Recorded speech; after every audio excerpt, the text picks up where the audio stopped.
Yeah, thank you for coming. And you, yeah. No, it's a delight to be here, as Dover Athletic Manager. It's a really big project that I'm fully committed to.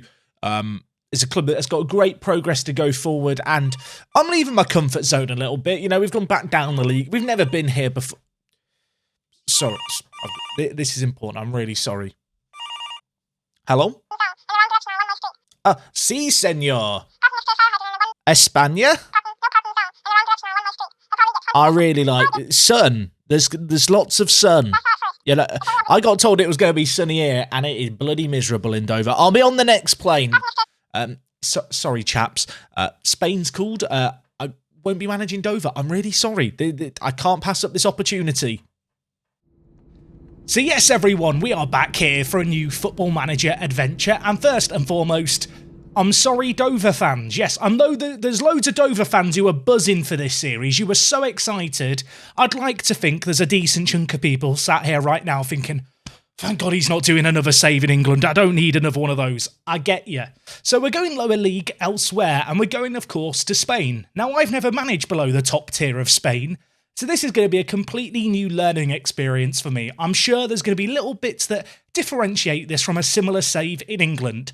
I should say now, this series is going to be running all the way until FM22. It's going to be a one-club save, and I realise you guys still don't know who I'm managing yet. Let's change that, shall we?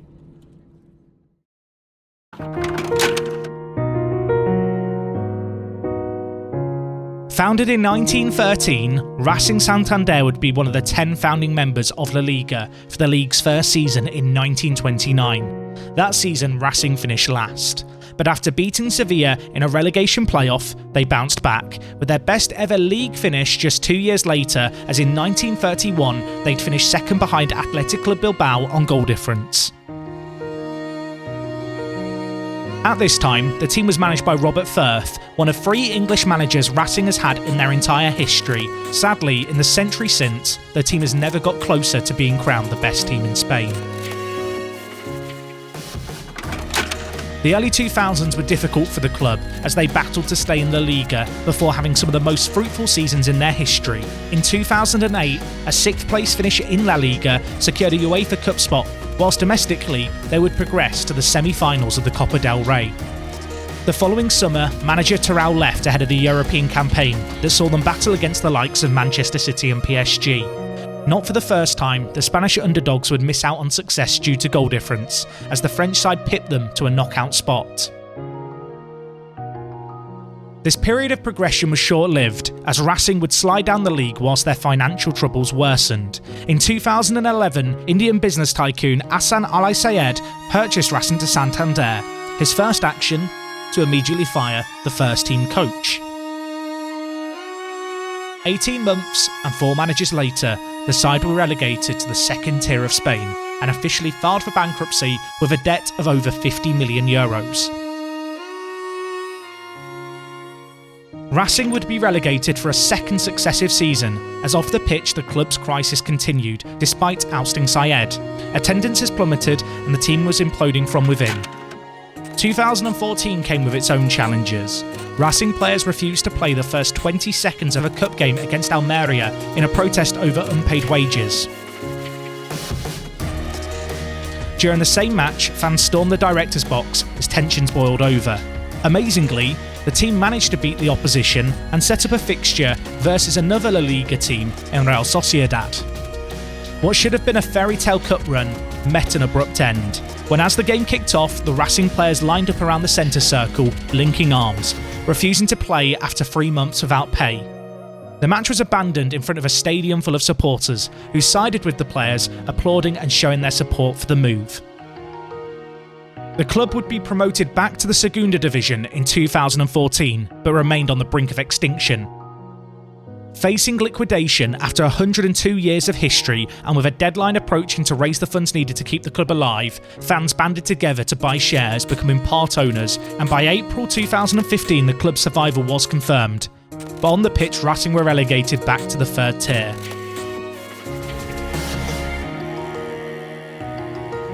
Success in 2019 saw promotion, But in an all too familiar pattern, the side returned immediately back down to Spain's third division, with relegation in 2020.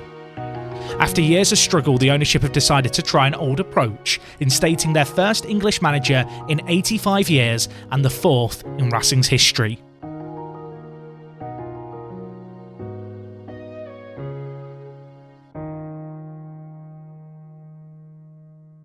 Here I was just thinking that Santander was a bank or something. It turns out there's a blooming football team. Who would have thought that? It's incredible. Bit weird though. The voice in that video that they sent me, vaguely familiar. Oh. How did he get that gig? Why didn't he tell me anything about it? If he told me who I was managing, I could be preparing right now. I'm sat bored shitless on this plane. I didn't mean it, editing Jack. Bleep that bit out. I hope he's bleeped it. Has he bleep? I mean, he might not even have me on a plane. I just send him me sat here.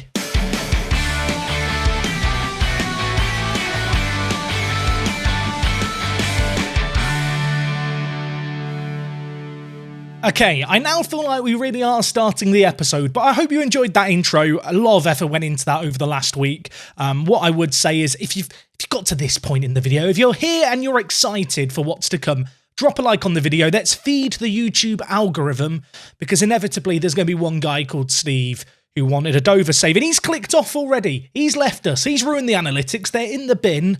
Only the like button and a comment can save me. So, I don't know. Let's go for 2,000 likes. I've not hit 2,000 likes in months. So there's your challenge. Here's our challenge. We're here at Racing. We're starting in the third tier. It's very early on in pre-season, and today I thought we'd do a nice little club overview. You've heard about the past. Let's talk about the present and actually the scenario that we find ourselves in here. So to kick things off, let's have a look at the division we're in and attempt to understand what's going on. I will say now, the third tier of Spain is undergoing a massive overhaul this season that we're starting. We are starting in 2020. Of course, our aim is to get promoted to the second division this year. Now, to do that, it's a little complicated. As you can see here, we are in the Spanish second division B2. There is a B1, a B3, a B4, and a B5. Now, within all of these, there are two separate groups of teams. If we play each of the teams in our group twice, we start in October, that will wrap up sometime in the early new year, and then, hopefully, upon finishing in the top three of our group, we will enter a new group with the top three from Group B. Following so far? Now, our record is carried forward, and hopefully, assuming we are one of the 6 teams in the promotion playoff, we play against the 5 other teams that are in the group. Once more, the top 3 teams of that upper promotion group then enter a playoff with the teams from B1, B3, B4, and B5.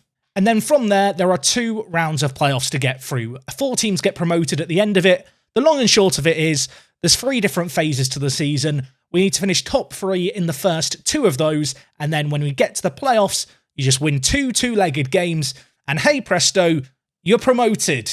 Something tells me it's not going to be as simple as I've just spelt out there. What is a football team without its players? I mean, I'll tell you what, it's not a football team. If you've not got any players, you're not a team. Or maybe you're Dover Athletic, but I can't just use Dover Athletic as the butt of all the jokes, can I here? Let's talk about our players at the team, and the first of those is Lars Gerson. I'm starting with this man, not only because he's our key player, but because I can actually say his name, which I think I've said it correctly. I mean, it's very awkward now if I've not said it correctly. He is a super versatile player, and that's going to be very important this year because with this new season format, I believe we only have a squad of 22 or 23 players.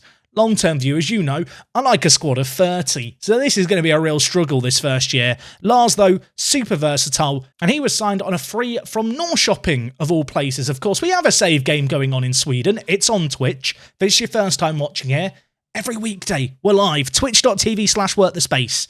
Get the plug in early this series, Jack. Our captain here is Ivan Crespo. He is a 35-year-old goalkeeper who, I'm going to be honest, he doesn't look great. He doesn't look great. He played 6 games for the club last year in the second division. That second division being the actual second. I've not installed a real name fix, have I, here? Okay, I will try and get this fixed for next time. So the tier that we're trying to get promoted in is called the Spanish second division in game. Of course, the top division being called the Spanish first division. but we're starting in the Spanish second division. That's the third tier, as if we needed more complications. Elsewhere in the team, we've got a couple of super talented playmakers. We've got Alvaro Cejudo? Probably the latter. He looks very, very good, but he's already decided he's had enough of football and he's just going to retire at the end of the year. So we're going to try and make use of him for as long as we can. And I did notice we've got an apprentice in the team. And this guy, I actually think is one of the best wonder kids this year in FM. So we're going to try and nurture this guy. I might even, offer him a new contract immediately because obviously in Spain, release clauses are things. But we have here Pablo Torre, who is a playmaker. He's 17 years old. He's either-footed, fairly professional, can't really dribble, but everything else looks good, except the stamina. Stamina of 8. We'll get him on the track. We'll get him just doing laps, 400 metres repeatedly, and hopefully that will climb a little higher, because otherwise that could be a sticking point. But he's really good. The man we need to desperately keep hold of when we come to develop a tactical system. I'm going to try and make this guy at the heart of everything we do. I'd like to have a player we take from the beginning to the end of this adventure. Pablo, I'm earmarking you very, very early to be that man. One thing I have noticed already is a distinct lack of strikers. We actually only have 2 strikers in the team. One is Capani. He's on loan from Milan. He actually looks quite good, a bit of a creative deep-lying forward, but we've only got him on loan for a year. And elsewhere, we've got this guy, Cedric Amoigui. Cedric, maybe just Cedric. He actually looks really good for this level. Left-footed, can play a whole host of positions, which, as I mentioned, with the squad registration rules, could be pretty important. And in fact, looking across this team, versatility, definitely the name of the game.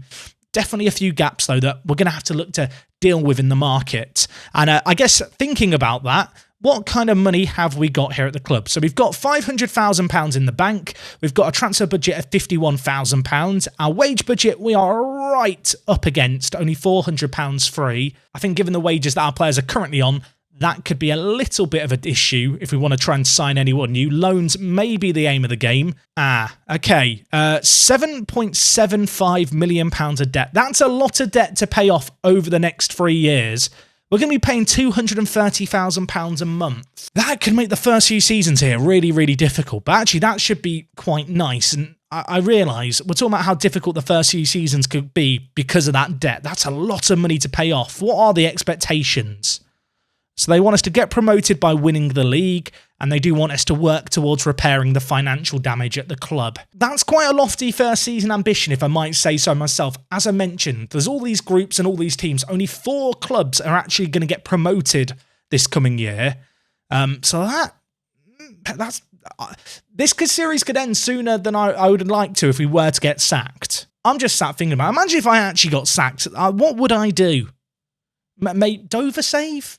Dover anyone? In terms of the facilities, they're actually really good for this level. Our stadium is El Sardinero, and it is in Santander, because that is a city, not just a bank. It holds 22,000 fans in it, which is pretty massive for the level that we're at, although I don't expect us to be selling that out too often. You can see here our training facilities are great. Our youth facilities are good. We've got adequate academy coaching and good youth recruitment. So, obviously, as is the way with any football manager save, I'm going to be looking to update the facilities as we go, but we've got a good little starting point here, which will hopefully lead to us maybe getting a useful player or two through in the early years that either we can play in the first team and develop amazingly, or maybe we look to flog on to just deal with all that debt that we have amounted, and that probably is going to be, an initial barrier that holds us back for the first few seasons here. So we already talked about youth, but it's also worth mentioning, of course, that we have a B team and a youth team. Now, I don't actually know how good our B team and youth team are. To be honest, little underwhelmed by what we've got going on here. If we just have a quick look at the under-19s, have we got anything here? Okay. This is what I want to see. We've got some good young players here. Now, I'm going to have to make some judgment calls, perhaps. I've got to be wary, of course. In Spain, I've not managed in Spain too much, but I know that in Spain, there are mandatory release clauses on all contracts. I don't want to lose our good youngsters on a kind of freebie. I'm just wondering, who does the game consider our hot prospect? It is Cabanzon, who I think we were just looking at. He's quick, he's got great vision, his technicals are good. He does have 1 strength and 1 jumping reach. That might hold him back if he needs to do anything in the air. And the mentals... I mean, look, he's 17, he's got time to develop. I'm not I'm not too worried about that. I won't go through all the young players now, but you can see here there's quite a lot of players who are knocking on the door. Of course, being a team who were just relegated, our relative squad strength is very good. We should be looking to get promoted this year. But I think it's worth looking at our manager profile to wrap things up for today. Distinct lack of knowledge of Spain. We'll get that over time. I was at Dover such little time, they've not even included it in my history. I wasn't there more than 10 minutes, so that has unfortunately been erased from history. In terms of our actual kind of manager attributes, I just set them up automatically for a team of our level. I'll be honest, I was able to have them way better than I expected to be able to have them, but I think that's a testament to the kind of club and the reputation that we have. It's worth noting that at this level, you have teams like Deportivo La Coruña, Barcelona's B team, I think, are also at this level. Of course, B teams can be promoted from this tier up to the second division of Spain. And by that, I don't obviously mean the second division. I mean the one above it. You know what I mean. But basically, there's big teams. It's going to be very competitive. Yeah, we are one of the bigger fish, shall we say. Not quite a whale, but no, we have a history, we have a fan base, and that is hopefully going to be able to carry us in the early years of this save game. So in terms of the long-term ambitions for this save game, because I'm sure you're wondering about them, my aim really is to win the Spanish League. As I mentioned in the intro and the kind of club overview, Santander, Racing, never won it. They finished second a few years after the competition was formed under an English manager. I want to recreate history and take it a little bit further. Now, that season when they finished second was in 1931. I have got a little bit of an ambitious goal. I would love to be in Europe in 11 years' time. I think winning the league is a tad ambitious, especially against the likes of Madrid, Barcelona, Atleti. But I think, in terms of a realistic goal, I'd love to be competing in Europe in 11 years' time, repeating that one season in terms of modern European football when the club were able to compete back in the Europa League, or the UEFA Cup as it was known back then. In terms of how we're going to look to achieve all that, I want to use the facilities. I want to bring through some young Spanish players. I talked already about Pablo Torre. He is the man who I'd love to be here from beginning to end. I'd love to make him this one club man. I believe he was born in the city. This is his area. This is his home. And, well, you can see here, he's just got, hopefully, a long and bright future at the club. And I'd like to think that there'll be many other players who follow in his footsteps, who come to the club really young and look to make themselves real legends of the team. So anyway, I hope that gives you a nice little introduction to this save game. Again, if you were here for an England save, I'm sorry. You've got to the end of the video though, so you must be thoroughly engaged and excited for what's to come. The aim for this series is going to be to have it go up every single day. I'm really, really looking forward to this. It's been a project that's been kind of in the works for a little while. I'm really happy with it. I'm excited for it. I hope that through this episode, you've been able to have your excitement built. Anyway, guys, that is going to wrap up today's video from me. As I said earlier, if you have enjoyed this, drop a like on it. If you've got any comments, questions with regards to this series, leave them down below. And until next time, it is me, Jack. Thank you for watching, and I'll see you guys in a bit. I'm out.